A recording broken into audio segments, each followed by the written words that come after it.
All right.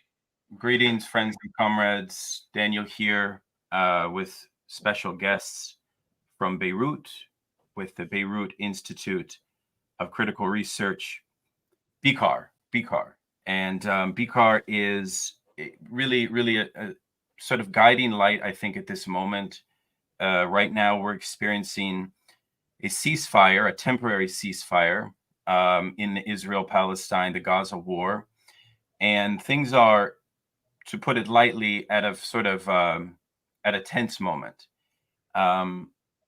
This is a conversation that I think is absolutely necessary at this moment when we are experiencing the rise of censorship across the academy. Our channel here, the study groups, is, I think, quite unique in the sense that we're sort of a para-academic enterprise. We're also a podcast, so you can check it out on the Emancipations podcast if you prefer in audio, where we'll post this conversation later.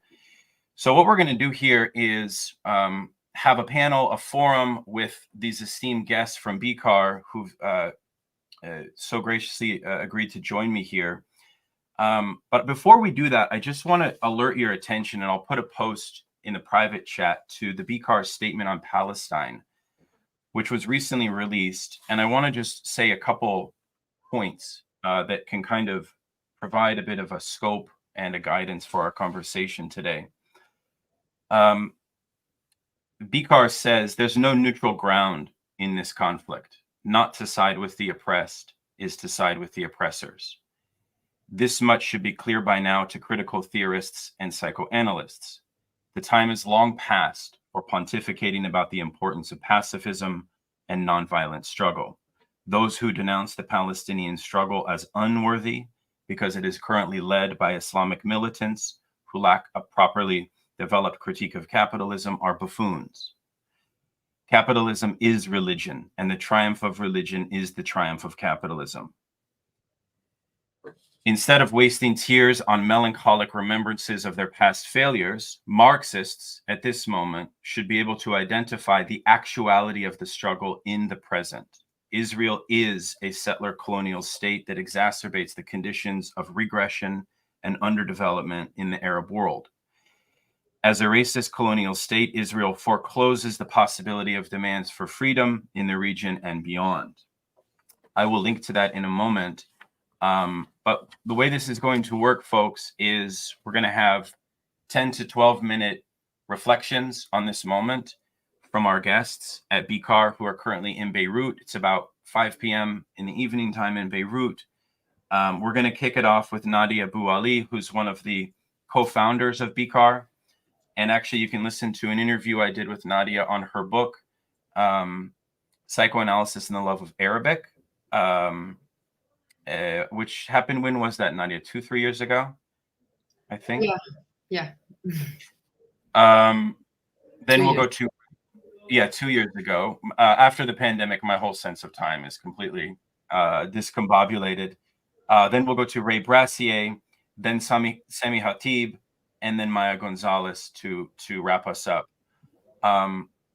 Nadia, welcome to the program. I understand that you're going to make some remarks about Habermas, about Foucault, sort of some of these, giving us a grounding and sort of helping to understand these dimensions that the intellectuals are taking at this moment that are quite troubling. So please take it away. Thanks, Daniel. Thanks for having us on your show and for having me again.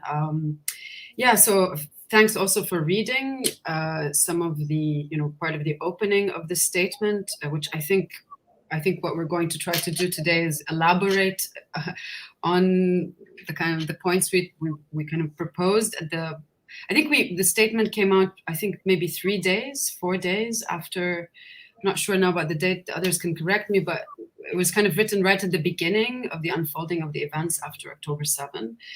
And it was already for us clear that given that we're all engaged in, the field broadly construed as critical theory, right, in academic sense, I suppose, but more so politically, but with our particular commitments to kind of Marxist critical theory, we could already see that there would be there's already an imminent bifurcation, which many have forewarned about before. But I guess what I want to say is that there's a kind of what I want to talk about is what is the blind spot, right, in the field of critical theory today that does not allow for solidarity with the Palestinian struggle on behalf of kind of the leading critical theorists that are writing and thinking in the present moment within the university discourse, within kind of the academic sphere, but also acting in this moment as public intellectuals, right?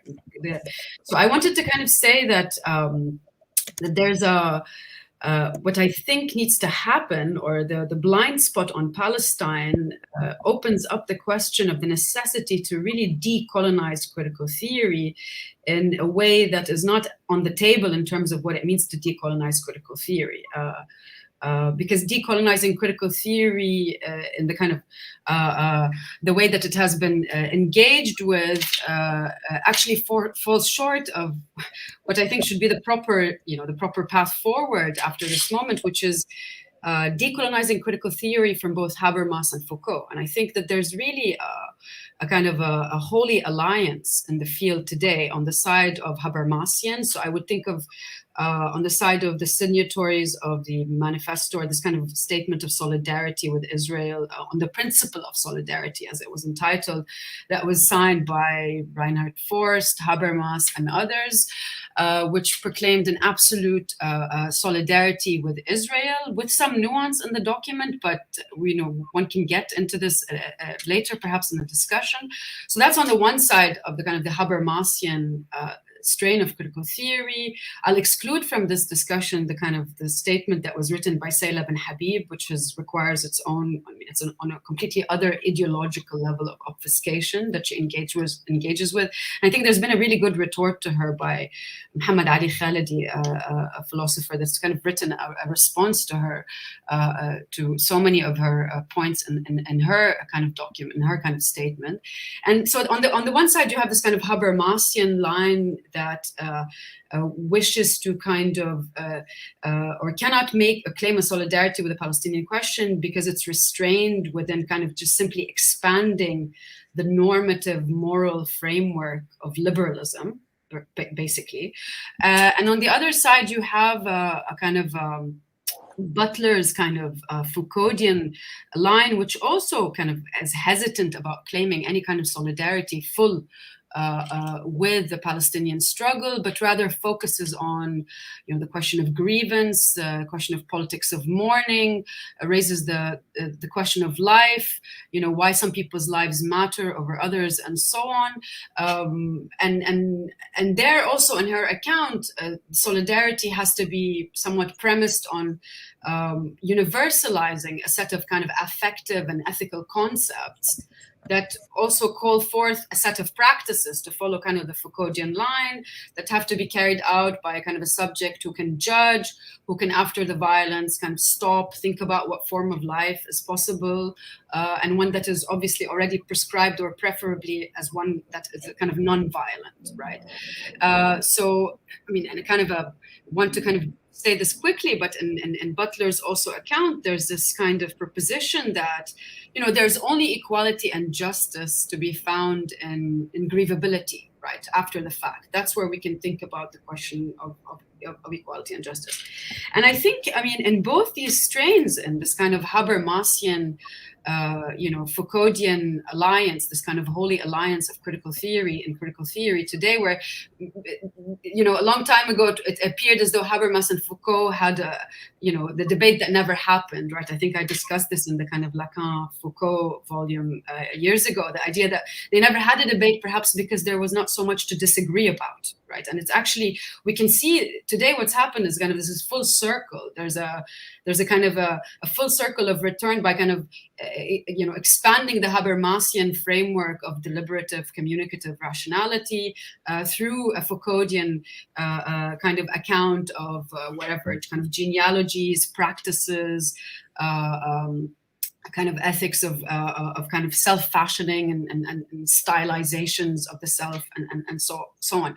So what I think is happening in both these strains of critical theory, obviously number one is a rejection completely or kind of a disavowal of the Marxian kind of critique of capital, or the critique of alienated social forms of capital, the kind of, you know, systemic objective background that allows for the kind of repetition of colonial violence at the heart of capitalist accumulation, right? So I mean, by the disavowal of Marx, by the disavowal of Marx's account of original accumulation, by the disavowal of the colonial impulse at the heart of capitalist accumulation, in these strains of critical theory, we have this kind of return of a neo-Kantian, neo-idealist theory, critical theory that is bereft of Marx. And of course, what is interesting is that here the decolonization of the sphere of Western critical theory is one that seeks out non-Western critical theories that are also premised on,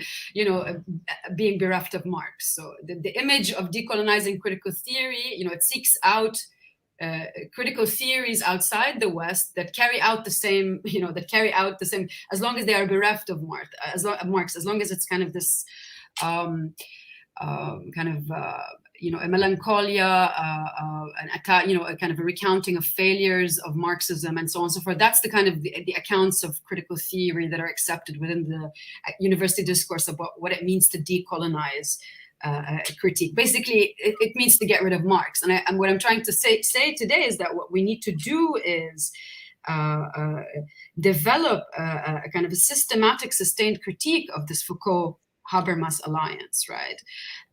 It seems as though like there's a kind of a weird disavowal also of the very old point that kind of Zon Rethel made, right, about how the universality, right, of the transcendental unity of consciousness, or is itself premised or a reflection of the exchange abstraction, right? So, you know, the idea that Zon Rethel proposes that, you know, the Kantian subject is itself a fetish concept, you know, of the function of the money form, right?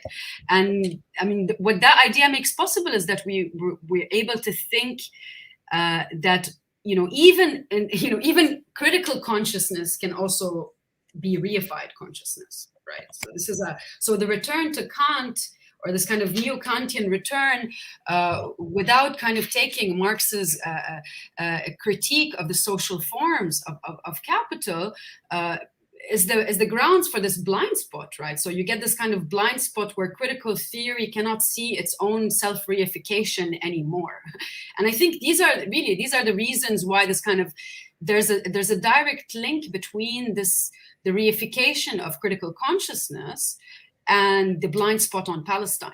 I mean, I think what's happening today, the blind spot on Palestine, is a blind spot or a manifestation of the complete capture of critical theory by the liberal ethos of capital, right? So I'm making kind of really big claims here, and I'm hoping that these are kind of things, you know, that we can discuss. But I think you've also, I mean, this is, I think you've had Michael Thompson on your show already, and this is kind of his claim also about kind of the domestication, what he calls kind of the domestication of critical theory. And if I want to kind of, you know, think about it here, and I mean, what to add to this point is, you know, if we already know that there's no way to think without abstraction, right? That, you know, all rules of thought are determined by social forms, right? So is the only way to think with abstraction the liberal route, or kind of the liberal path that has been taken by Habermas, Honneth, Forst, Butler, and so on, right? This is I mean, and the fear of considering this question, or on the side of these thinkers, I think ultimately the underlying problem, or the underlying kind of fear that they have about violence, right?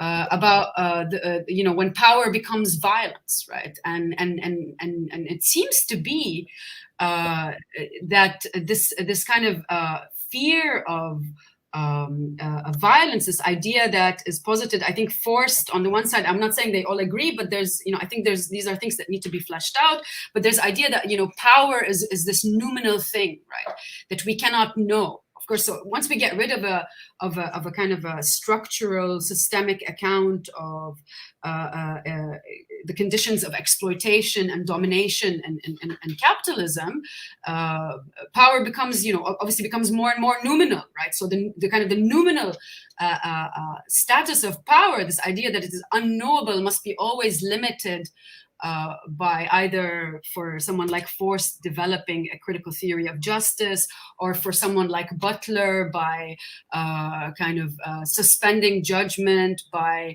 asking about practices of performative practices of self-making that can act as fortifications against governance, because being governed can also become being submitted to power, right? So this whole kind of Foucauldian line of disobedience, right? The disobedience to governance, which also ends up mirroring or reflecting the very kind of illegitimate practices of force that you're seeking to kind of get away from. Okay, so I mean, this idea is that I think what is shared by this Habermas Foucault spectrum is, on the one hand, obviously there's no account of mediation, there's no account of structural systemic violence. So we get this kind of social constructivism, kind of a radical liberalism at its best, in its best form. Both these kind of strains of thinking cannot stomach or work through subjective forms of violence. They don't have a dialectical account of violence. They have an inability to think through something like mass politics, right? And I think this is a point that someone like Gabriel Chupinamba has discussed in an essay, which I can't recall the title of right now, but this idea that, is there any way to think about mass politics without reducing it immediately to kind of a form of consciousness that also is reified, right? Anachronistic populism, all these kinds of fetishizations of identity, so on. Because, I mean, we cannot but think at the moment, the way that the question of Palestine has moved the masses around the world, right? People, there's a kind of a mass mobilization around what's happening in Palestine. And the blind spot on the side of critical theory, on the side of these critical theorists, of not being able to take account of this of what is happening, and basically being on the right side of history. So I'm just going to say one last thing here, and I think I'll stop, is that on the side of Habermas, right, the validity of norms is what has to be upheld at all costs through this kind of fantasy of deliberative communication, right? And on the side of Foucault, or via Butler, let's say, I mean, obviously there's nuances, there's a lot to be discussed here, but the universality of norms cannot be posited a priori, but has to be generated through a series of practices of self-making and so on, that have to act as these fortifications against being governed, right? So these kinds of, all these ways of living out fantasies of not being governed. So these are the kind of the two sides. And I think what's happening in both these accounts is there's a fear of action, a fear or a distrust of political action. Because immediately the fear is, oh, how do we adjudicate, right? What is the normative framework? What is the normative framework within which we can adjudicate whether these actions are justified or not, right? Reaching out immediately to the normative frameworks that are themselves generated by the very same structural conditions of subjugation that actually make these violent forms of violence possible, right? So and of course, what they kind of end up doing is kind of develop complex, sophisticated arguments for positing a universality of rights. Obviously, here, we can talk about, the Habermasian statement. There seems to be no place for the rights of Palestinians in that statement, right? The universality of virtue, this kind of universality of a hysteria of practices, but not political resistance, not action against occupation, against extermination, against incarceration. What we're seeing, everywhere today, and we're seeing images of this everywhere, of what's happening in Palestine. So yeah, I mean, I think I'll just say, I mean, I'll stop here, and I think there's a lot that probably the rest will kind of address. I mean, I think there's also a reason and maybe this opens up a bit to what Ray might kind of come into, is that, you know, the fact that the Habermasian Foucauldian line is unable to develop a kind of a political theory for kind of, you know, emancipation, for liberation, might also have to do with the deadlocks and the limits that value form analysis has kind of generated in the past, you know, in the past decades, in the sense that there's a deficit in terms of developing a political theory on the side of value form analysis, and I think this is perhaps maybe something that will come up later, and on the other side, you know, these other kind of, you know, critical theorists in the Habermasian line claim that, you know, Marx originally lacked a political theory anyway, so this is our only horizon for which we can develop political theory. But there is also something to be said about kind of the kind of the revision, or the kind of the revisions against what has come to be deemed completely as kind of traditional Marxism, ideas like class struggle, all these that must also have to do with this blind spot that is there in the field of critical theory at the moment. Yeah, I think I'll stop here. I mean, there's a lot to kind of work out in conversation and discussion. Yeah, sorry, I hope that wasn't. Oh, that was excellent, Nadia. Thank you so much. And I put a link to your latest article in Parapraxis called Ugly Enjoyment, which is a very striking, sort of unrelated to your topic that you discussed today, which, yeah, I mean, what you've discussed, I'd love to see this developed, this kind of implicit overlap between the Habermasian and the Foucauldian paradigms. Let's turn to Ray. I want to do these first, and then we'll move to Q&A so we can get as much Q&A as possible. And for folks that are watching, thank you so much. We have almost 80 people watching right now, so this is a nice little quorum here. I think Ray Brassier literally needs no introduction. I consider Ray one of the most important and interesting philosophers working today, without any exaggeration. Ray today is going to be speaking on the topic of anti-Semitism and pro-fascist anti-fascism. Welcome, Ray. Thank you. Hi, thanks, Daniel. Okay, so I've just got, I'm just going to make a few remarks and try to be as brief as possible. And I want to try to kind of, one thing that's striking right now is the weaponization of anti-Semitism and the deliberate, kind of equivalence of anti-Semitism and anti-Zionism, and this has become a kind of this is a marked feature of the ongoing debates on the left about what is happening in Palestine right now, and it's really striking the extent to which the kind of the Israeli government is now basically explicitly using this equation of anti-Zionism with anti-Semitism to silence criticism, to silence pro-Palestinian solidarity. And what I want to kind of to briefly outline is a kind of the genealogy of the genealogy of this kind of equivalence, which also kind of was crucial for the kind of the smearing of Jeremy Corbyn in the United Kingdom as an anti-Semite for his solidarity with Palestine. And I just want to kind of quickly reconstruct what I take to be the kind of the logic of the argument.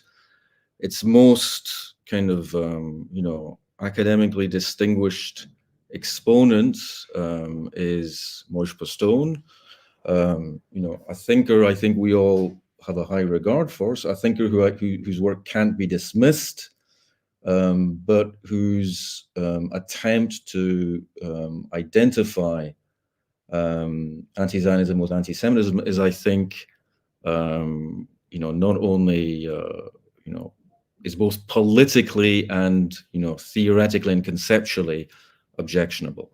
So I just want to summarize his argument by looking at two texts. One is the famous text he wrote in 1980 called Anti-Semitism and National Socialism, and then an interview from which I believe is from 2010 called Zionism, Anti-Semitism and the Left.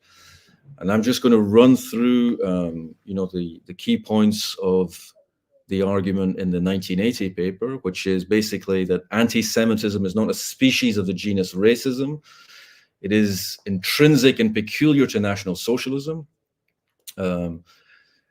Secondly, that the left has not recognized National Socialism's historical specificity in distinction to fascism and imperialism, and therefore it has failed to recognize the singularity of the Holocaust. And this singularization of the Holocaust, and therefore of anti-Semitism, is something I think that Sami is going to kind of say something about shortly.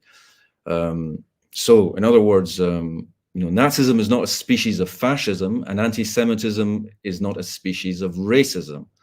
And then, first of all, Postone begins by identifying 1967 war as the pivotal transformation from the German left's pro-Zionism to its subsequent anti-Zionism. And he argues that the German left's solidarity with Palestinian resistance after 1967 is as he sees it, a retrospective identification with failed Jewish resistance to Nazi persecution, and also a penance for German complicity with this persecution. So in other words, German anti-Zionism is the return of the repressed, and left anti-Semitism masquerades as anti-fascism because it while blindly repeating the fetishism of the concrete, which is inherent in Nazi anti-Semitism. In other words, that it fails by failing to register, the essential difference between Nazism and fascism. It repeats this, what Postone calls a fetishization of the concrete, which is a politically impotent and reactionary form of anti-capitalism. And this is I take this to be the crux of his arguments, okay? That the Nazi extermination of the Jews must be understood as a historical singularity, without being particularized in relation to the historically specific dynamic of capitalism and fascism, without being tied to the history of European imperialism. So against the claim that the methods used in the extermination of the European Jews were simply the importation, the relocation of the methods of genocidal imperialism. In order to emphasize the historical singularity of the European Holocaust and in its inextricability from Nazism, he emphasizes the ways in which the extermination was emotionless and purposeless, an end in itself. And this is what he calls the qualitative specificity of the Holocaust, its absence of reason or motive or function or purpose. Because, and this on his analysis is because Jewish power is intangible, abstract, and universal, its concrete personification in the figure of the Jew must not only be killed, but physically annihilated. Insofar as the Jew personifies the abstract essence of capital, the body of the Jew is to be annihilated, or the essence of capital is annihilated by exterminating its concrete incarnation. And this is why modern anti-Semitism is not just secular, it's not just independent of Christian prejudice, but systematic. But this is a quote from Postone. What is required to account for this, for modern anti-Semitism, is an approach which allows for a distinction between what modern capitalism is and the way it appears, between its essence and its appearance. So here the suggestion is that the essence of capital is abstract value, which is manifest in financial capital, but it appears as use value, an industrial capital then which is productive, produces use values, is merely the form of appearance of abstract financial capital.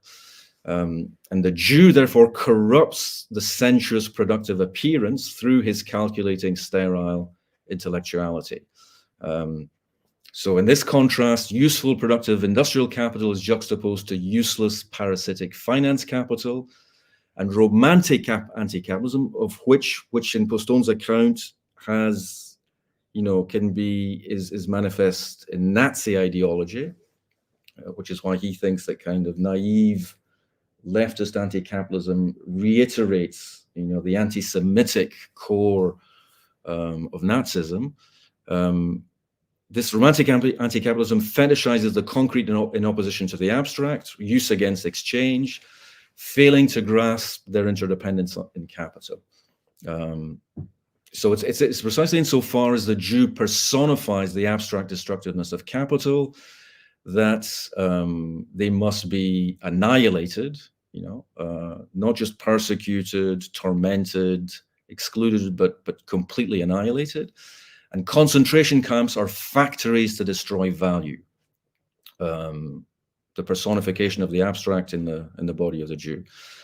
And this immediate negation of the abstract, so Postone's kind of, the moral of this account is that the immediate negation of the abstract, or the immediate kind of opposition to the abstractness of value, of capital as abstract value, is not only impotent but complicit with the fetishization of the concrete. And this is what I think Postone thinks anti-Zionism is guilty of. And this, I think, is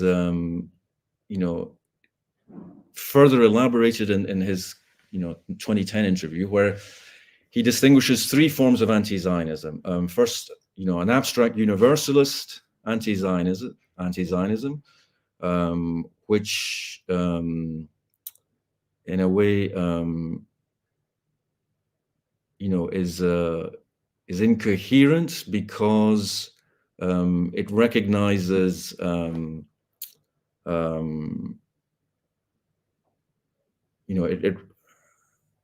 it recognizes the aspiration to autonomy and statehood for every people except for the Jews. Okay, and it legitimates the persecution of the European Jews. The second form of anti-Zionism is Stalinist anti-Zionism, which he thinks was imported into the Middle East following the Slansky trial of members of the Czechoslovak Communist Party. He said it was imported into the Middle East during the Cold War through the East German Intelligence Service. And finally, the third strand is anti-colonial anti-Zionism, which he thinks, he thinks it's, the kind of predominates now, and which is the form that questions, that challenges the existence of Israel as a colonial state. Okay, he denies this analogy because he denies analogies with Algeria and South Africa because allegedly because Israel is not a colonial outpost for an imperial metropole as Algeria was, and it's not an apartheid state as South Africa was. The counter argument to these claims would be that Israel explicitly views itself as white and Western in opposition to non-white Arabs, and its status as an apartheid state is, I think, undeniable. And what's curious about Postone's account is that he ignores the fascist roots of revisionist Zionism, as represented by Jabotinsky's Irgun and Stern's Lehi groups, with its vision of an Eretz Israel encompassing both sides of the Jordan River. And some of the members of this of these parties, were the founders of Netanyahu's Likud party.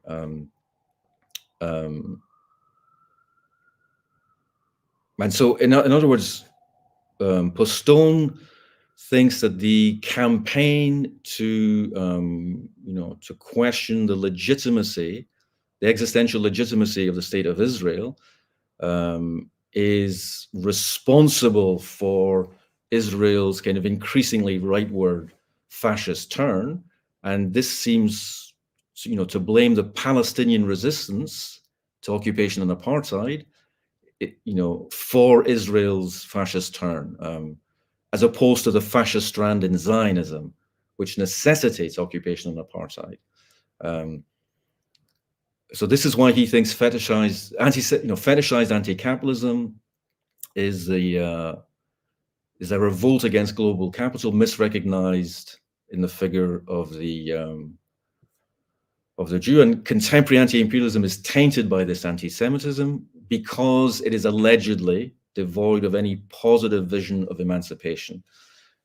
He accuses anti-colonial resistance of fetishistic Orientalism. Okay, now all this, I think all this is objectionable, but there's the 2 points I simply want to make just to conclude is, first of all, that what's missing from, in a way, the theoretical account of the logic of anti-Semitic extermination is an account of the concrete mechanisms through which the abstraction of capital is personified. In other words, it's not enough simply to say that the Jew, the abstract power of finance capital is personified in the figure of the Jew. We need an account of the mechanisms, the concrete mechanisms of personification, which single out the Jew amongst all other undesirables or non-Aryans. And this is there's an elision in Postone's arguments, because in a way it's this kind of evacuation of the concrete mechanisms of personification, of the personification of the abstract, that allows him to move, to make this claim about the historical singularity of Nazi anti-Semitism, in contradistinction to the specificity of fascism and fascism's intimate connection with capitalism. And secondly, what's truly perplexing about his dismissive remarks about Arab anti-imperialism is that he seems to ignore a long tradition of Arab Marxism and of the intimate link between anti-imperial and communist struggle on the Arab left, and ignores how anti-imperial communism in the Arab world was destroyed by imperialism, which sponsored Islamist anti-communism to destroy communist anti-imperialism. So in other words, the erasure of a positive emancipatory vision and its supplanting by this kind of reactionary theocratic vision is a direct consequence of imperialist machination. And it's kind of extraordinary that Postone kind of simply ignores this and kind of simply presents as if Hamas and Hezbollah are just symptoms of Arab backwardness, and this inability of Arabs to kind of to have a positive emancipatory vision of a non-capitalist future.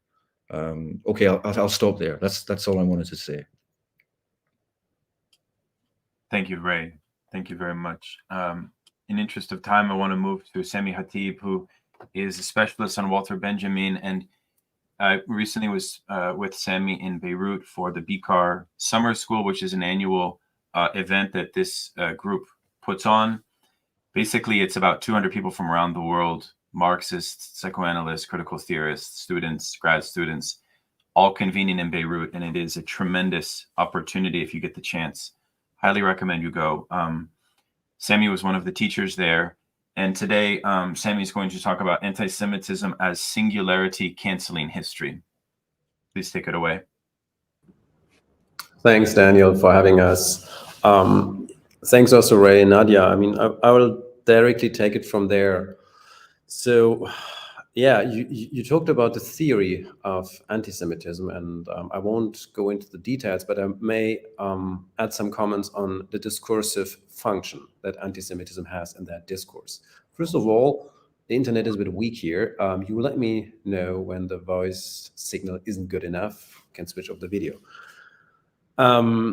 So the Palestinian struggle seems to be the concrete symptom of all what is wrong, not only in the world, in what we may call the human rights discourse world order post-1990, but also what are the failures of critical theory.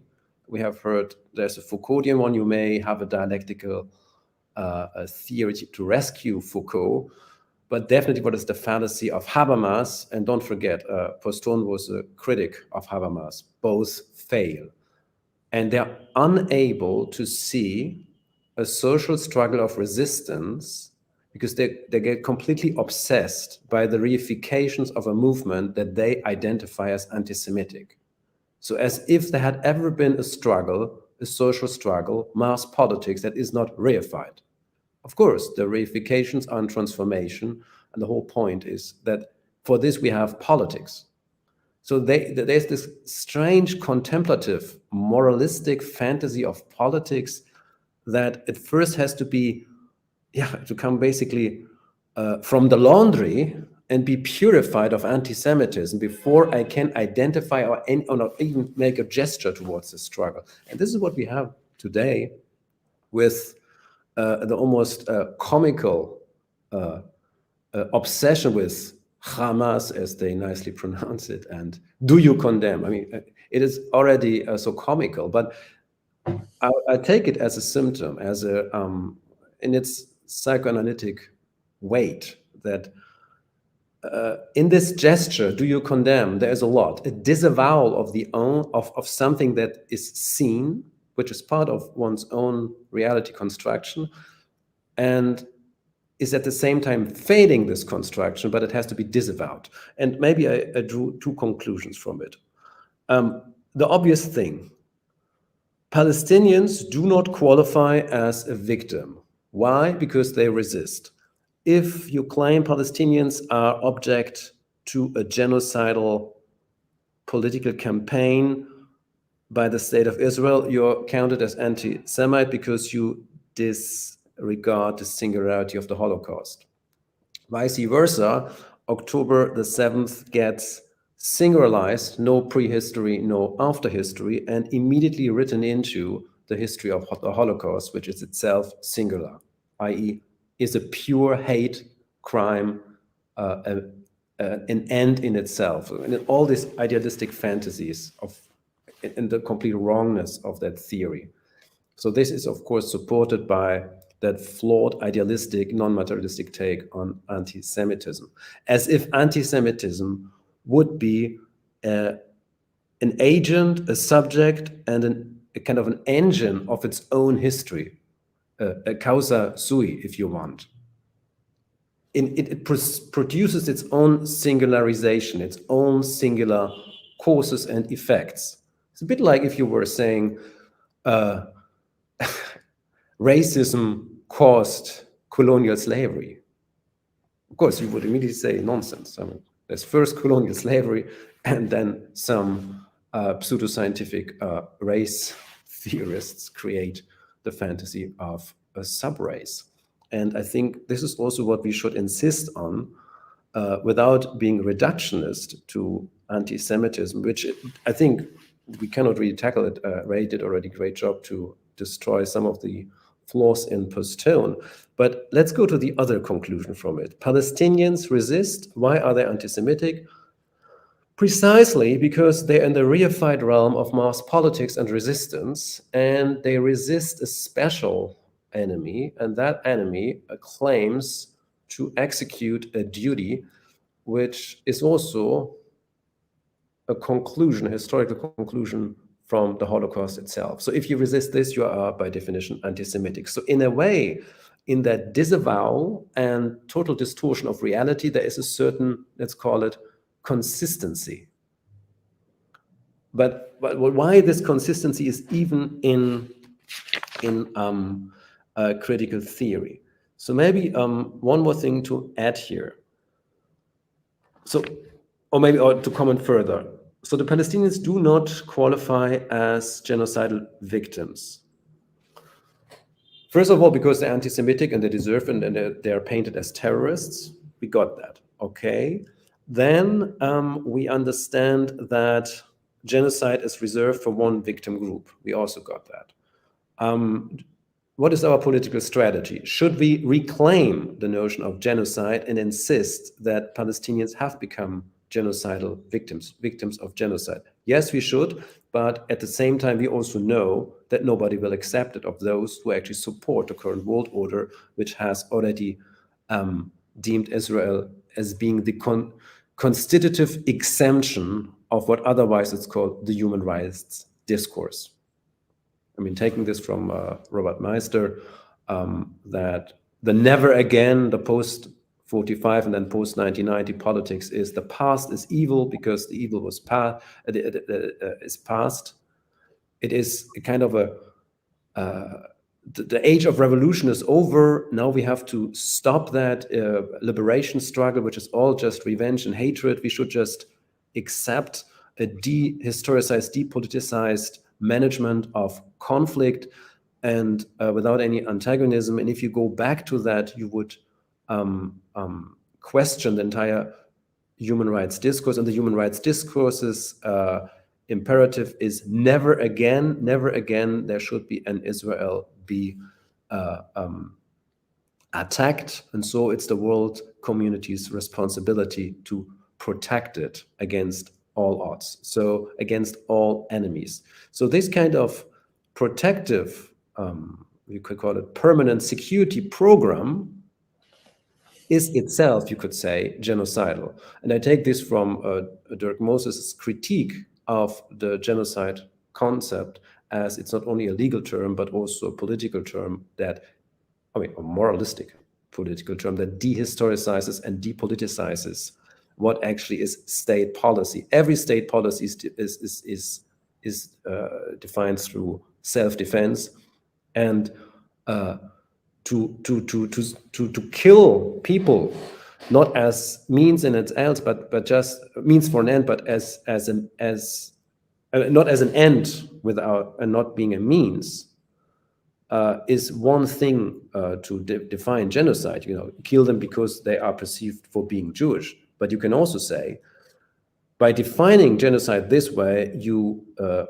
do not understand that most genocides actually took place as state self-defense paranoia program and as collateral damage, millions and millions of people. And they are not counted as genocide. So we can say that the genocide concept was already introduced to give states like the US, but also Israel and others, a green light to kill people as collateral damage in order to defend a higher good. The higher good would be here, Israel's right of existence, or America, back in the days, you remember, the free world against communist barbarism, and so on and so on and so on. So the Palestinian struggle exposes this problem in the concept of genocide. It exposes the problem, the fallacy of a singularization of a constitutive exemption of Israel that is above and above human international law, but at the same time it's constitutive exemption. It exposes that, and it also shows that there is a certain limit for us as political, in our political struggle, to insist that Palestinians are subjected to a genocide, because we have no one to talk to, because, you know, it might not be the right strategy to appeal to the master to be finally recognized as a good victim, but rather to just take the charge. Okay, then the Palestinian struggle is anti-Semitic, as it is against everything that is associated with that flawed definition of anti-Semitism and the very fantasy that it has created that discursive function of anti-Semitism. Therefore, one maybe this would I will conclude here. I would say, let's accept it then. The Palestinian struggle doesn't qualify as good resistance because it doesn't envision another state. It doesn't envision enough, though actually there are bi-national, whatever, decolonial propositions already made. But let's accept it and say, okay, the Palestinian struggle is inherently anti-Semitic in the view of this ideology because it attacks the very fantasy that you could have this pure, purified, non-violent, non-mass politics negotiation / management of what they call conflict. So there is a consistency to call it this way. But what I would just would like to scandalize is, who are the people who are so easily disciplined by the charge of anti-Semitism? Should we not all have understood by now what is the function of the charge of anti-Semitism? There is nothing to learn anymore in this discourse. We have totally understood that this is used against us. We can, of course, and I think this is our duty as critical theorists to engage in a critical theory of anti-Semitism. But at the same time, we must also clarify that the entire charge is there to discipline people and to get them on one side. And one more time, Palestine is the symptom of this struggle, and it shows also the cards, where is where. Because it also shows who is on a moralistic, let's say, deep level, susceptible to that kind of moral blackmailing. The German elite, I would say, the German educated politicians, media, maybe 20% of that country, completely useless for this reason, because they can be manipulated on that blackmailing level of charge of anti-Semitism. It maybe is also the cultural, political, and educational elite in the global West. Maybe, but not all people. And we should really attack that function, this disciplinary function. And another way of saying that is, before you're even allowed to speak, I condemn whatever. I mean, you see, it's the same. I end here. One more symptom, which is kind of crazy. A well-known Berlin-based South African Jewish artist, which was just banned from showing her work in Germany by a completely German jury, saying she is anti-Semitic, or her Facebook or social media posts could be read in an anti-Semitic way, had nothing to do with her work. And then in a later press statement, that same museum says that woman has failed to acknowledge October the 7th as what they call Zivilisationsbruch, rupture in civilization, to quote Dandina, the Israeli German historian, who also is the one who edited the volume where in the early 80s, mid 80s, Postone's essay first appeared in German. So isn't that crazy? So if you do not accept the rewriting of October the 7th as singular event into the singularity of the Holocaust itself as causa sui, you are anti-Semitic. At least this has the advantage of clarity. This is the function of this discourse. So, and this function prevails despite and beside its theoretical value that Ray and I and others, I think we are really interested in getting to the core of. I mean, I'm really interested in the critical theory of anti-Semitism. There is. But that is a topic I will not ever talk to people who invite us to condemn whatever. We must resist here, and the first gesture of critical theory is to reject that invitation, to reject it, and also to say that kind of humanity that you humanism that you want us to subscribe to still has to be produced in that very struggle that you disavow, that you have demonized and delegitimized. And again, the flawed theory of anti-Semitism has a function here.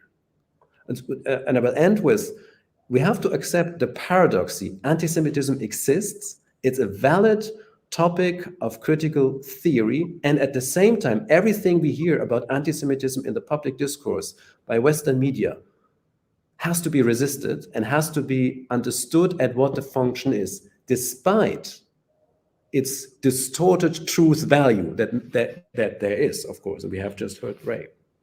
I think I will end here, and I think just the Palestinian struggle in a tragic, beautiful way, but also we don't know what the end of the story is, exposes this.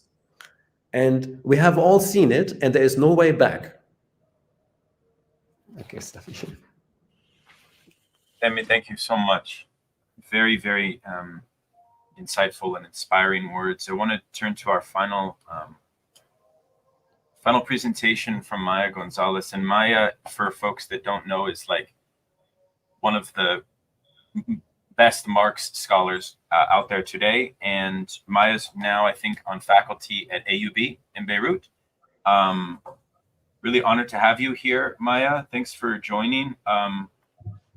You're going to talk about class struggle and property relations, which I think is an excellent way to sort of wind up our panel here. So take it away.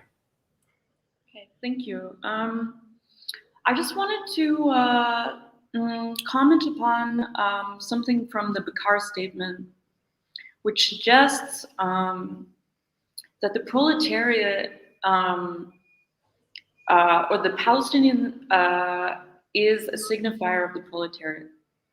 And has historically been. Because oftentimes a Marxian response, though we've seen that it is in support of the Palestinians, has not articulated the struggle presently in terms of class struggle. And the BICAR statement also didn't develop this and only assumed it as an axiom or truth, which we have seen in practice demonstrated that the internationalism of the response to October 7th demonstrates the universality of this struggle. And so I wanted to focus on how in practice we have seen this identification of proletarian and Palestinian, and yet we have, in terms of praxis or theory, yet to revise and clarify in the same manner that this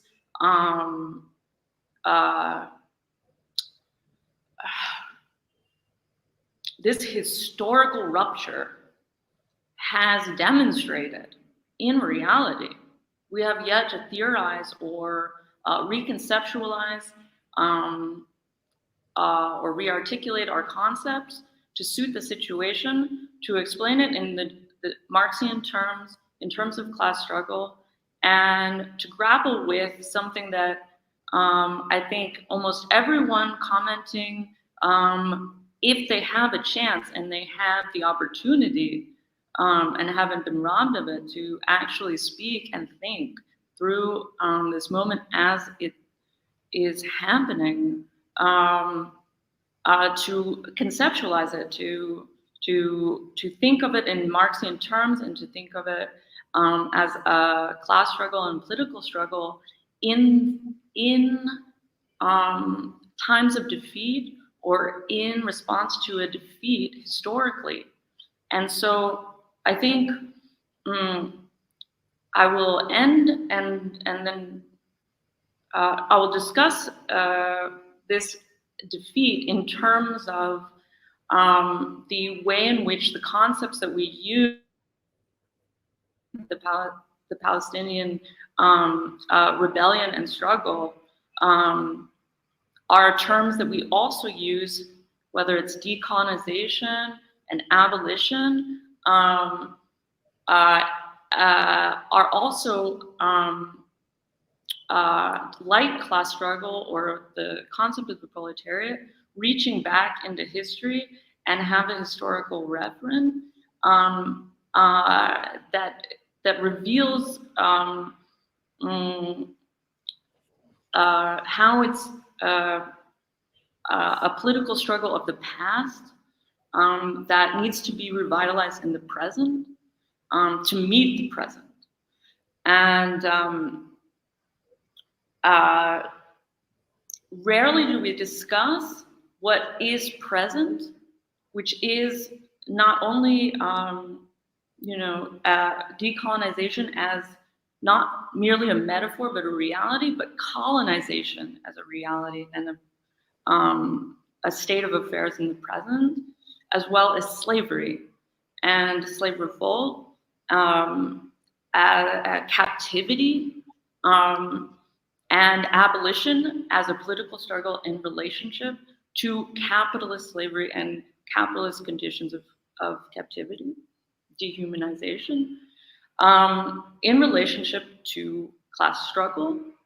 This is almost never articulated except through a constellation of notions and concepts, whether it's racial capitalism or some way social reproduction. There are various ways in which we try to connect this to class contradiction, precisely because class struggle has only been articulated and understood in the most simplified and even abstract terms of a relationship between capital and labor, and a contradiction fundamentally between capital and labor, rather than as through a set of property relationships that constitute capitalism and its social reproduction, and articulate classes, even in Marxist terms, are concretely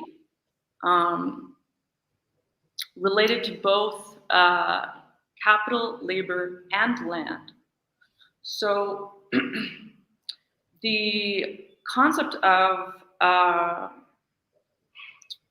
of class struggle has always been reduced in some way to the exploitation and production and exchange of the value form between labor and capital, and the reification of particular subjects in that exchange, without recognizing that class and politics arise from property relationships and indeed reification of more than just capital and labor power, money and labor power, or wage labor, wages, but also various other property forms, specific historically to capitalism, and ongoing the preconditions and results of both exchange and exploitation. And this is the terrain of class struggle and political struggle. So both colonization as accumulation by dispossession is a dispossession that we have to recognize from the very beginning of capitalism, constituted a set of property relationships of dispossession, of property, of class, as those without and those with property, and liberal rights, equality in property, and that the dispossession that constituted the class subject that we might say is both Palestinian, but also proletarian, is one of a deprivation and dispossession of property. This constituting moment is the initial moment of class war. It's the initial moment of the constitution of class relationships. And it's an ongoing relation. And it is the national, the appearance of of the nation and property relationships constituted through this dispossession are a relationship to citizenship and to the national rights of a group of people within any nation. And so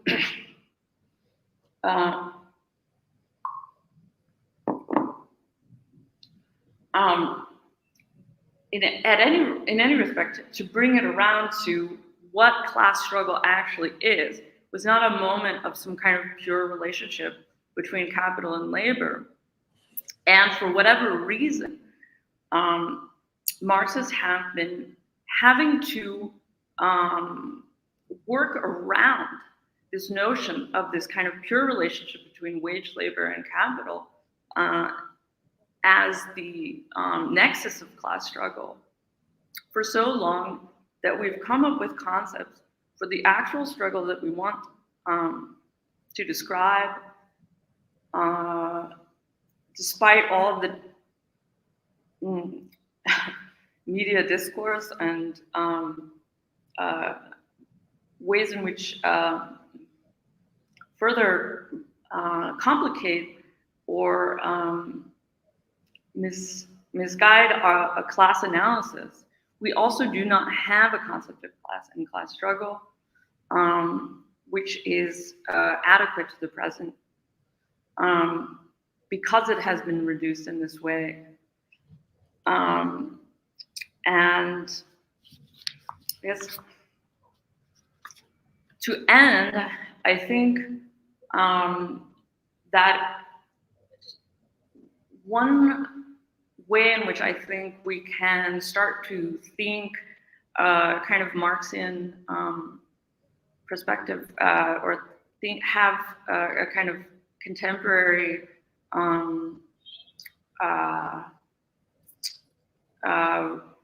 reconsideration of the concepts that we're already using, is if we stop thinking about primary accumulation and colonization in a kind of prehistory of capitalism, but instead bring it back to an actual struggle or actual struggles that happened after that. Such as, like, to think in the kind of political manner in which Du Bois thought of Reconstruction in America in the Civil War as a struggle of proletarians for liberation, a political struggle that also included a defeat, and to think about how we do not consider the revolt of slaves as having been wrong or incorrect. That, we do not look at John Brown as someone who had some wild ideas about God, but rather as a working class and courageous hero.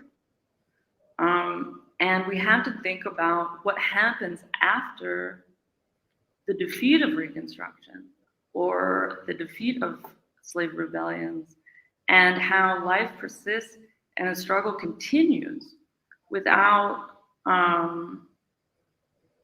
reducing it to something, a struggle, a liberal struggle over rights, but a proletarian and class struggle for liberation. And I guess that's, I don't know, my final thoughts are that perhaps we should think about colonization and instead of in terms of just indigenous struggle and the genocide of indigenous people in the constitution of the New World, but the constitution of capital, and think of it in terms of captivity and slavery, perhaps, to give it a more, a sort of more historically specific capitalist reference, but also to see how the ongoing struggles in the defeat of Palestinian struggle itself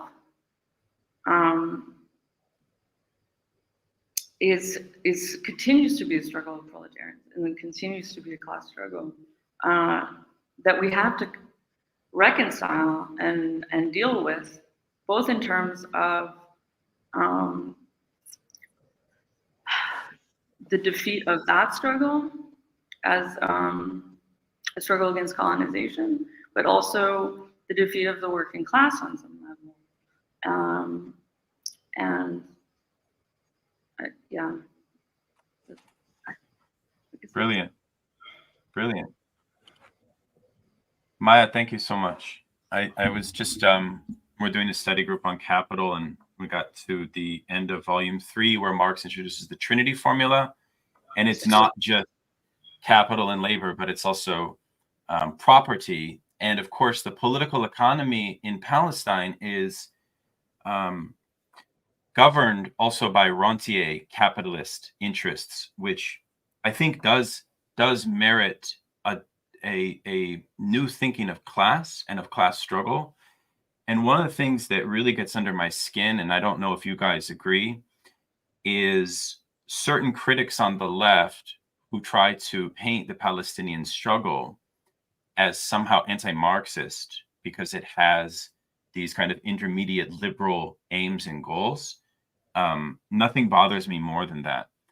But nonetheless, it is a duty of Marxists to clarify, as Maya has done, and I think others have intimated, how precisely the Palestinian struggle is in line with a Marxist conception. And I want to actually invite maybe Nadia or Ray to comment more about that. When you said in the statement, the BICAR statement, that the Palestinian struggle has always been a proletarian struggle, what were you thinking there? And can you give us a sense, of course, of the historical basis of that claim? For you all, I think in the region, it might be much more obvious. So, you know, speaking now to a global sort of audience of people in the West who maybe don't make that association. So I'm very much eager to frame things in this more Marxist oriented way, but nonetheless, I think we need to develop some literacy, historical literacy. Perhaps Nadia, you might jump in. Yeah, thanks, Daniel. Thank you all. That was really, there's a lot to think about here with what everybody said as well. I mean, so the question you're asking, Daniel, about in terms of how, so the Palestinian struggle for, you know, the Arab left, the entire kind of, you know, has been, the question of Palestine has been the central question of liberation for all leftist movements in the Arab world. It has linked to various other movements in the South. There was a moment where, in the global South, there was a moment where, you know, Palestine was also a fundamental question for leftists all over the world, from, you know, the German kind of, you know, factions to the Japanese Red Army to this is, I mean, there's a long history for this, the centralization or the forefronting of the struggle for Palestine at the core of leftist politics. I mean, there's a complication here because, and I understand that probably the question of national liberation strikes leftists outside the global South or outside the Arab world as being anachronistic, as being a struggle that is not the central struggle for overcoming capital and so on and so forth. But this is something leftists have always known in the Arab world. The question of Palestine was never simply a national liberation struggle. And this is something that has to be clarified. It was a national liberation struggle insofar as there was a wide range of political alliances between leftists and nationalists, Islamists, and, you know, there's a panoply of political groups that aligned under the national liberation slogan for the liberation of land. right? But the liberation of Palestine in terms of kind of the leftist or the Marxists in the Arab world was always a question about overcoming capital. So national liberation was not the horizon of that struggle. And in fact, most of the engagements with this question was always that, what if national liberation were to come, the moment after will be where the Islamists and the leftists would have to work it out. We're not on the same side of history here. Right? So these are things that a lot of work requires to flesh out the conceptual distinctions that Marxist thinking in the Arab world. I don't like this term of Arab Marxists, or that Marxist thinking in the Arab world spent a lot of time and energy trying to work out. And the problem is there are so many obstacles to this conversation, because in Western Marxism, if we want to call it this way today, there's a reproduction of some of the impediments between Marxism and liberalism in terms of questions of identity and so on, right? That are framed in a particular way outside the trajectory of the engagement between Islamists and leftists in this part of the world. So there's a lot of complications. There's a conceptual problems. It doesn't easily translate, right? But I would just say that these distinctions have to be worked out. In fact, one could say, one could even look today at what's happening with Hamas and Hezbollah. These are not national liberation struggles. They have a much larger account. There's plenty of people who have written about this, as you probably also know. These Islamic groups have a certain kind of universalist politics. We can talk about what are the grounds of its universality, right? But the interest is not national liberation struggle for them either, right? So lots of things have to be worked out here in terms of drawing the lines between how the Palestinian question was the fundamental question for conceiving liberation in the entire region, and how the continuing practices of an ethno-nationalist state that directly, talking about the Zionist state, that directly kind of carries out or kind of extends the neoliberal capitalism in the region. There's lots of work that's been done on this. It's not my specialty, but there's lots of material to be read on how this actually works out, how that actually obstructs any possibility of imagining liberation for people living all over this region. There's a stuckness in a colonial model that the state of Israel extenuates and extends effectively ad infinitum if there's no transformation. So these two things are absolutely linked. There's no way to separate them. I'll just. No, brilliant. I think we're developing 3 lines of inquiry, and maybe more. But what I'm seeing is Nadia's initial proposition of the neo-idealist turn within contemporary critical theory, the kind of implicit pact between Foucault and Habermas. We have some questions there. Second line would be the anti-Semitism and the singularity of the historical memory, the Holocaust, Ray and Sami's talk. Before we get to those, Maya, there's a question about the political economy in Palestine and whether we can, from a Marxist lens, describe the dispossession of Palestinians as a form of primitive accumulation. Is this useful? Or if others wish to jump in, but Maya, I think, would be very well. I can start with that. Please. First of all,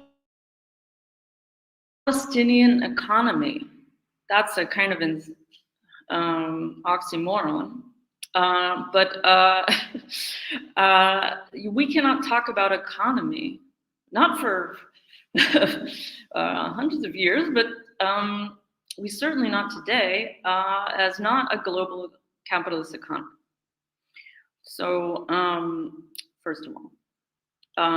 Second of all, we cannot think about violence and militarization without thinking capital and economy. This is, though it is state investment, it is accumulation and investment in private industry, which is developing war war industries and weapons. And this investment, even if it is large-scale state infrastructural investment, not only it produces war, but it also produces violence. It kills. And the more investment there is, the more there needs to be a return and accumulation, because it is capitalist investment. That is the reproduction of capital on an expanded scale, and it's global. So already, right there, that's the effects of the capitalist expansion. And we have to think about the relationship between abstract and concrete here. Because the abstract investment of money, even if it's national, and it has to be because all capital is national, private property is located in a nation and accumulates to the citizens of a particular country, and investment comes from those owners of capital who are nationally based. So is social capital. Yeah. And so on an abstract level, we can see the investment. And if we look at the concrete use value of what's being invested in, we're talking about warfare, we're talking about weapons. And this is not something that the Palestinians have access to. This is not a world market in weapons that they do. And that is the fundamental class relationship right there. I mean, in terms of both use value and exchange value, or the abstract and the concrete. Brilliant. The question of domination, it's interesting that Ray invokes Postone, who's always reminds us that Marxist theory presents a notion of impersonal domination, capital relations are impersonal. And the subjectivity of Palestinians, especially in Gaza, is anything but impersonal. And Maya already invoked this notion of a slave revolt. Norman Finkelstein has invoked this notion as well. Help us think through this seemingly regressive and archaic form of direct domination that Palestinians are subjected to along Marxist lines, and how maybe even, Sami, the historical discontinuity or asynchronicity of those forms of domination, which I think create reverberations of shock and, I don't know, kind of spectator trauma watching what goes on there. Yes, I suppose I'm wondering if folks could speak to this question of what is distinctive, or maybe even what is singular about Palestine, and even, Sami, how we might decouple this manipulative version of singularity that is imposed on the Palestinians, who themselves have such a singular form of domination that they experience as lived day to day, etc. So I don't know if I have a question there. It's more of a reflection, and perhaps either Sami or Ray might wish to jump in. Can maybe to Ray, can Postone think this form of domination, and why does he avoid it? Like, why is that missing in his analysis? Perhaps might be one way to put it.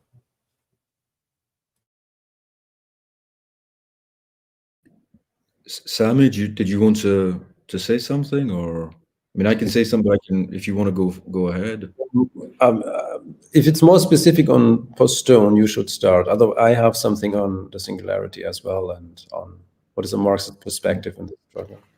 Well, about I mean, I think the merits of Postone's work, along with the work, of value critique generally, I mean, is to kind of reveal this dimension of abstract domination. Okay, but I think the error is to think that abstract domination can somehow operate independently of concrete domination. In other words, abstract domination can only be effectuated through very concrete, a concrete mission, a state apparatus, police, security services, judiciary, banks, etc. All of these are tied. And so in a way, I think that the mistake is always to think that the abstract can be effectuated independently of the concrete. And I think Marx's work clearly, in a way, like, if there was an overemphasis on the concrete or a kind of an insufficient attentiveness to the kind of the dimension of abstract domination, you need to. Postone and others go too far the other way, and they don't understand how capital accumulation, valorization requires cops, security services, detainments, detention centers, murders, and as we're seeing now, genocide. So, and I think that the problem,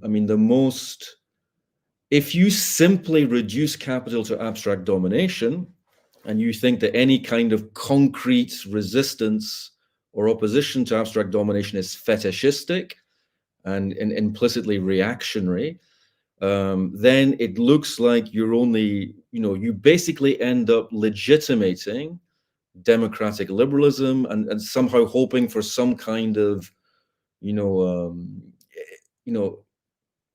interminably deferred adjudication of grievances, okay, through some kind of long process. And this is why, the Palestinian struggle, the kind of the refusal to be exterminated, is, I think, in a way, the extermination of the Palestinian population is the most egregious symptom of the way in which abstract domination requires kind of systematic extermination. And what's wrong with Postone's account is by singularizing the extermination of the European Jews, he seems to kind of, as if they're the only ones worthy of extermination and no one else, capital would never single out any other kind of population as deserving of extermination. And I think that is politically calamitous, as we're seeing now.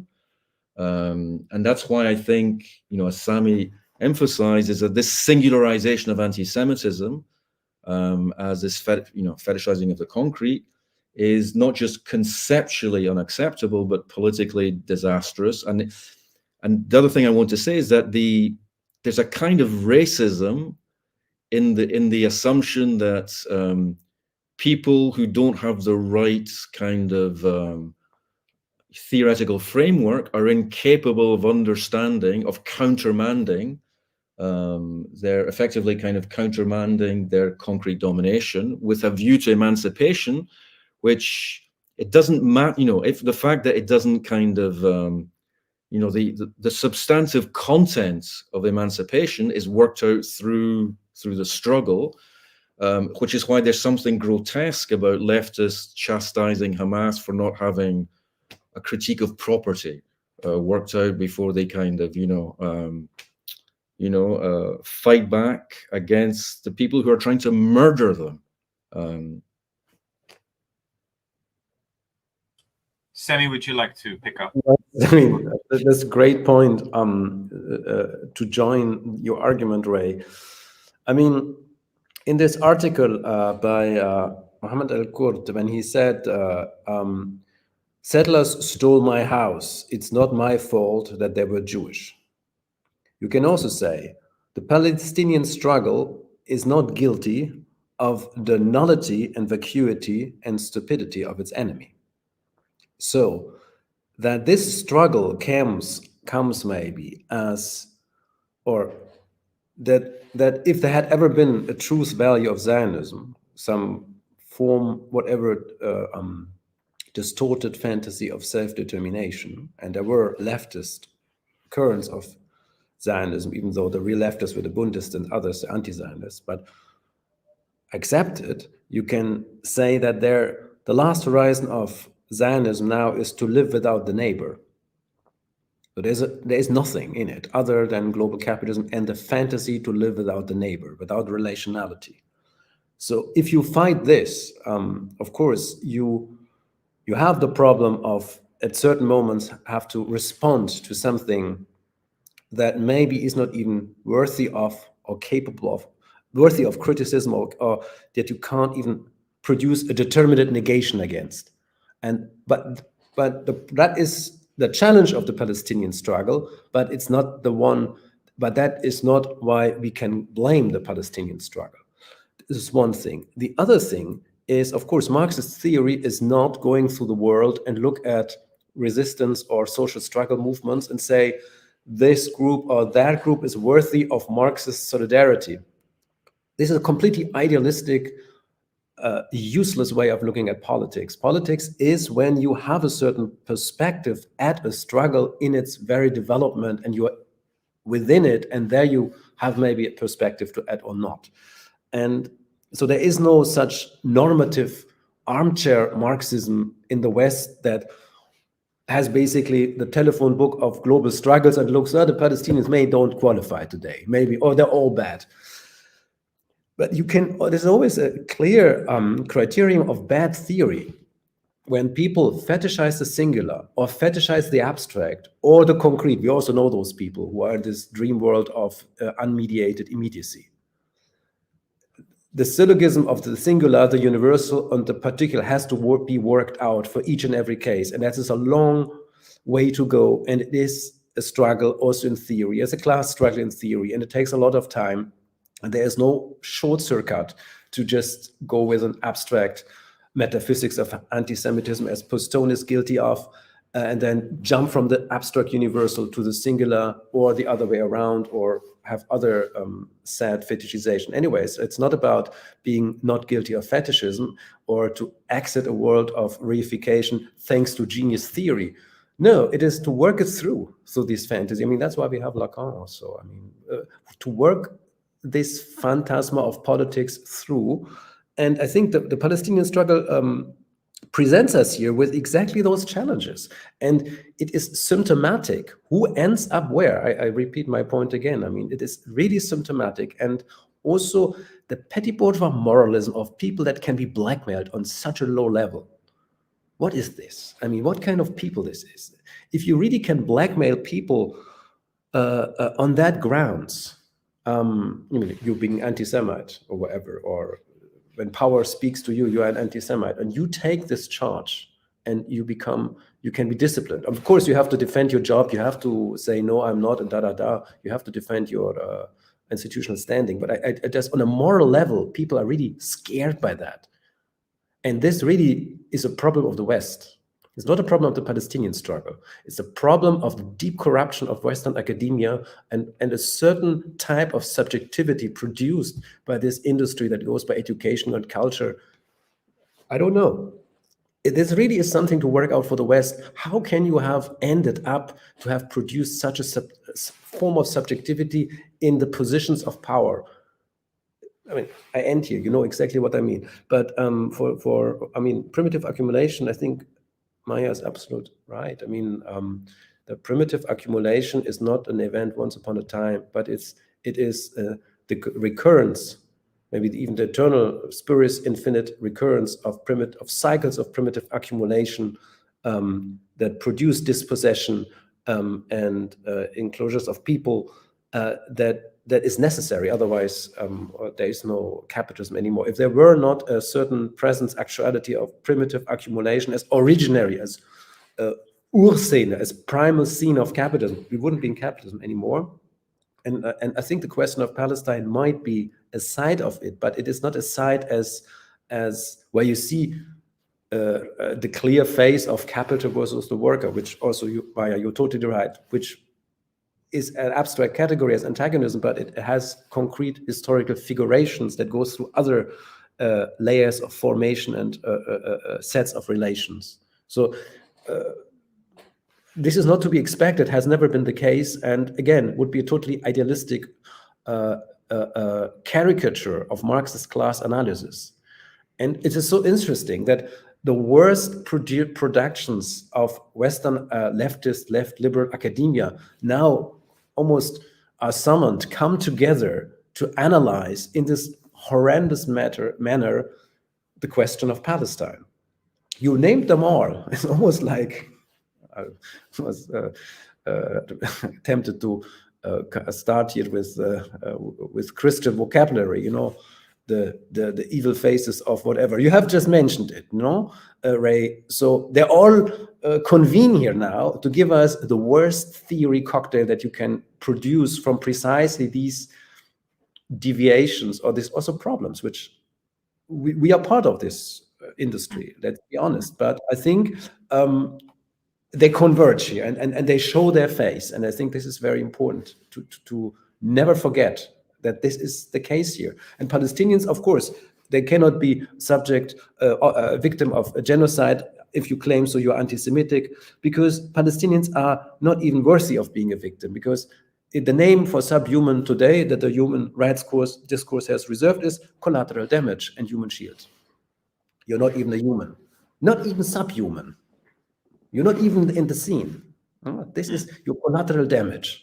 You're not even target. You're not even worthy to be targeted. You just stood in the way. And that's the logic that is exercised here. So that's why there is a certain dialectical twist to the genocide charge. There is a truth in the disavowal of the Western media and politics discourse to disavow that this is a genocide. There is a truth to it. Because they wouldn't even say worthy of a genocide.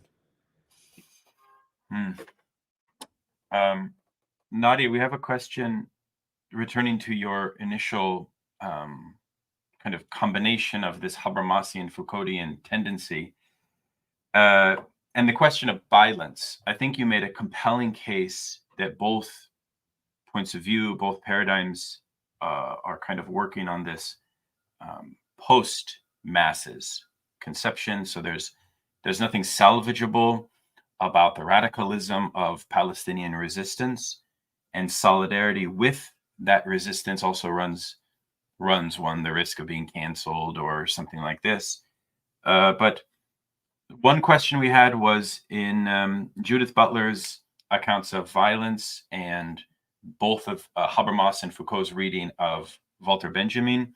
There was a question about if there is a distinction there, that perhaps Butler's position can be more perhaps dignified or salvageable for the Palestinian cause.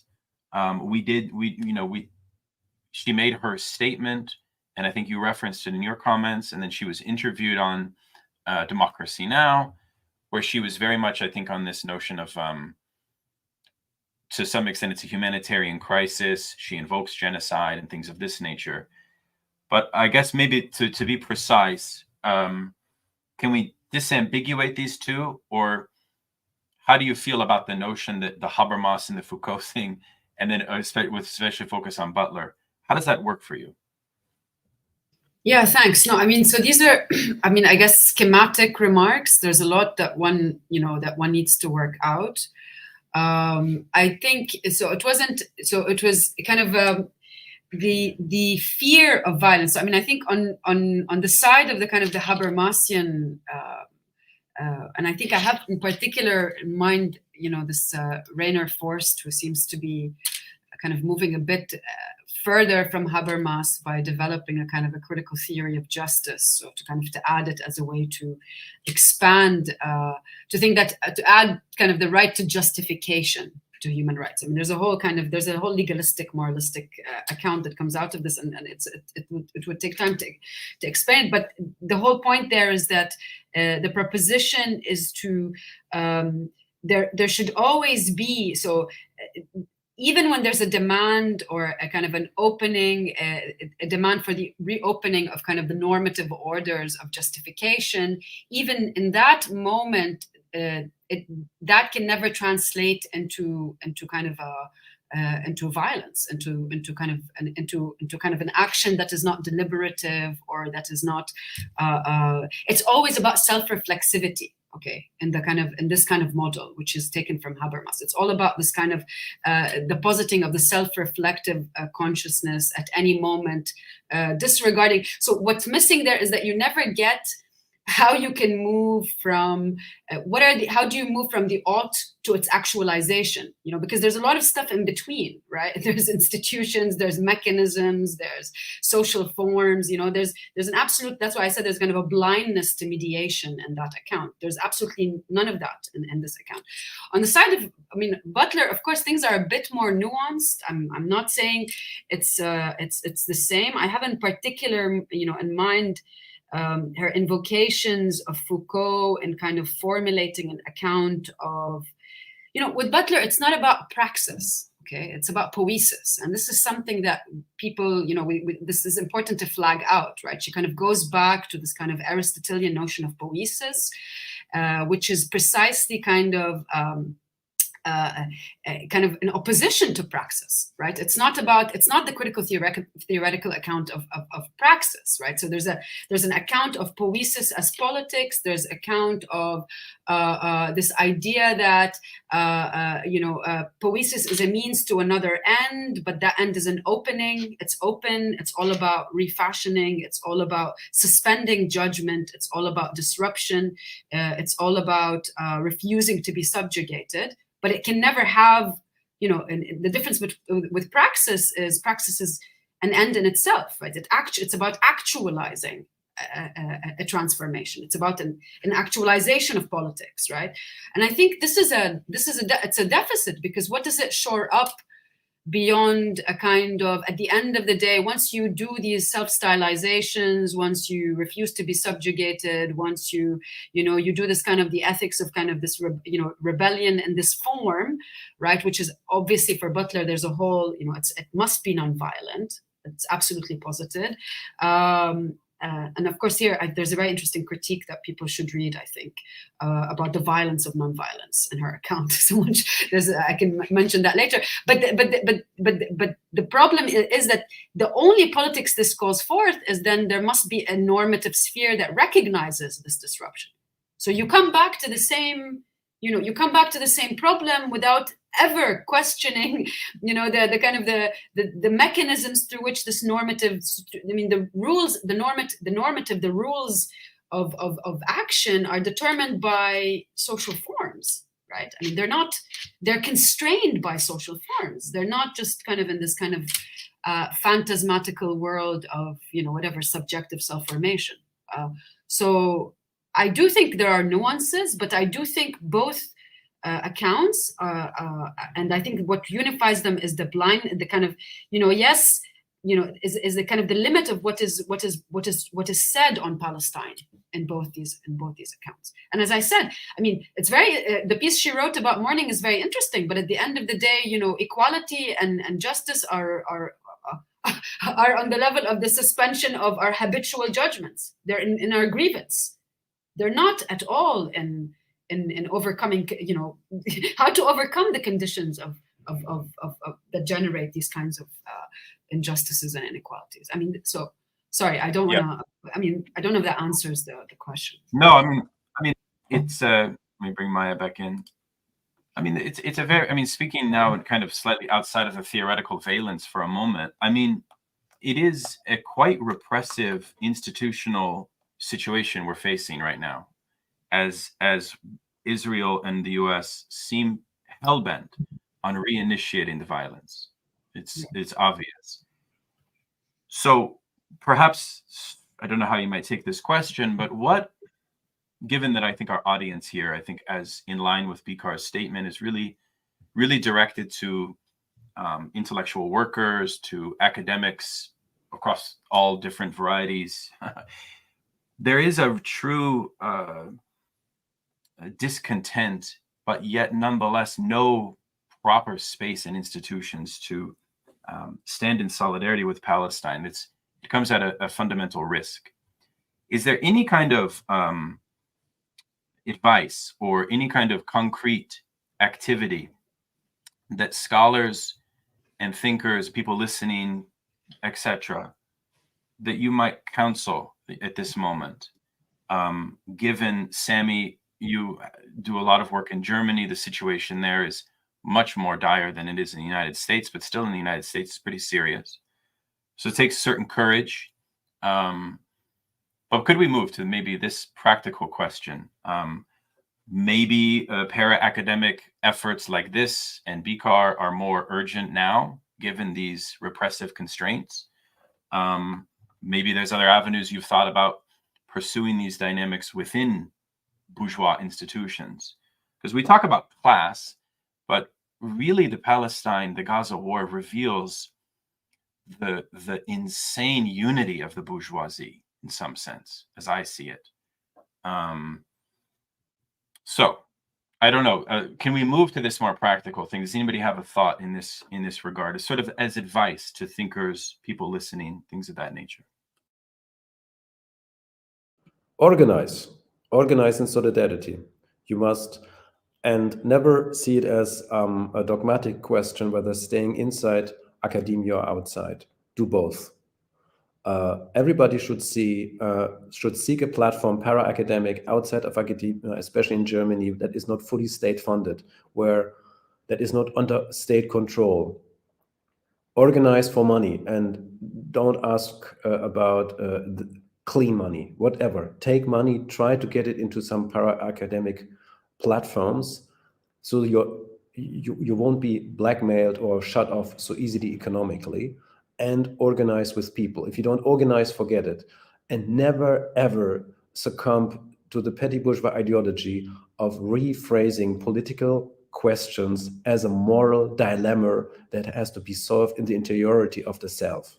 This is real slave morality. And this is the thing everybody can do first, now and today. Reach out to your colleagues. There might be comrades. Maybe they're also in desperation. It needs a moment when fear becomes desperation, and then you organize. And we have to seek other platforms, but never make it a dogmatic question, inside and outside at the same time. And yeah, we just need money and an army of lawyers, and to make it really difficult for these people to fire us. And they should lose a lot of money while doing this. Brilliant. Bravo, Sami. Thank you so much. Other thoughts on this kind of advice, people listening?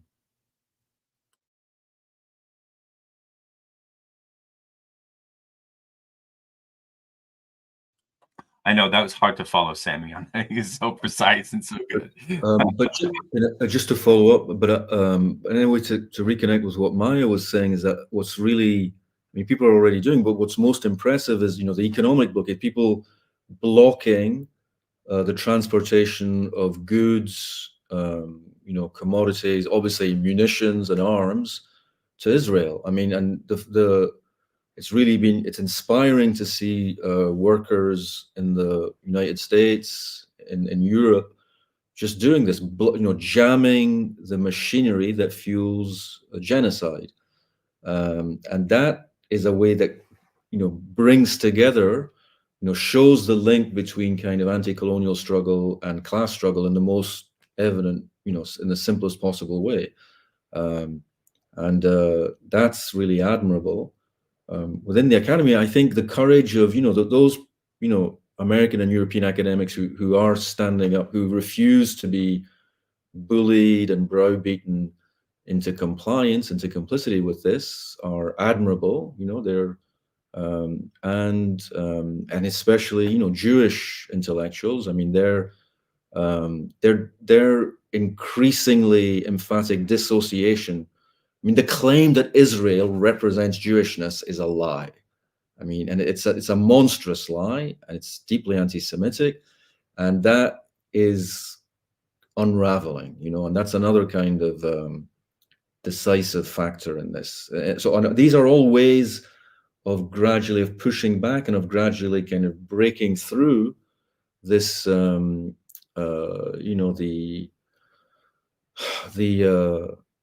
attempt, the stranglehold which, the bourgeoisie, the ruling, through which the ruling class seeks to allow Israel to commit genocide. So, so I think people are already doing, the things that need to be done. It's just a question of the more, they need to feel that they're not alone. Very simply, that they're not alone. Nadia, Maya, we've been going for almost 2 hours, so I think maybe at a point to begin to wrap, but I want to invite you to also offer any kind of thoughts in conclusion, concrete advice for people watching. Feel free. Well, I mean, I would just add here, in terms of advice, I mean, it's obviously very hard to not succumb to this kind of moral, the moral high ground, the sanctimoniousness, all these kinds of, it's kind of a moral manipulation that people are kind of being subjected to. And I suppose, I mean, here there is something that one could borrow. I mean, this is kind of, I think, a term, Alenka a long time ago, this kind of maintain an ethics of the real against this kind of liberal moralism, which means to try to not cede on one's desire insofar as they realize that they're in fact alienated from it effectively by what's happening even more. So I think this is, if there's anything to be, at least, where psychoanalysis can be useful here, is to kind of, allow for some resistance against this kind of moral affective landscape of, I mean, it's impoverished and impoverishing. And so this is something to protect one's alienation in this situation. That's what would be some kind of what I would say on this. Brilliant. Maya. I would speak to what you were saying about how this shows that there's really a united bourgeoisie ruling class, and I would say that what it demonstrates is precisely the interconnectedness of the world market in the interests of capital, and that I mean, to the extent to which, more than ever, obviously, we have a world market and we have a global system of capitalism, in which we can't speak of any of these things as anachronistic. I mean, precisely in this way, but also that political struggle doesn't appear in this the universality of the value form or of the world market, that it's going to require, because it's mediated, not just immediacy of a response from where we are within the division of labor, including intellectual, but to think on our feet and to figure out what the struggle to against this, given that we're all the more interconnected, but we are alienated and separated and exist within a division of labor in which perhaps we cannot act from the place we are within it. But we need to figure out what the politics, in a material sense, concretely on the ground, is. It's not simply protest, it's not simply representation or discourse, and everyone. It's about life and death and your jobs and careers, and of organizing in the moment, because it's not over. People are still dying, and we can actually do something. But the struggle does not simply appear on this kind of liberal dramaturgy, this stage. We have to think through how the politics in practice can really intervene. Wow. I just want to thank BICAR for this wonderful forum, this panel. I feel like we just started, like this is the opening of something more. Hopefully we do not have to do this again soon. I think, there needs to be some avoidance of the genocide at all costs. And I think Ray's point just a moment ago about the solidarity between workers and militants to stop circulation is incredibly, Palestine Action in the US is doing great work in that regard. So there's much more to be said. As always, I think we will close and just thank you all for your time and your insights. Thank you to everybody that commented. Be sure to like the video, share, all that good thing. And yes, thank you all for coming here. I think this was incredibly useful. And, thank you, Daniel. Thank you. Thank you. Thank you. Thanks. We'll close for now. You guys can stay, but bye-bye to the stream.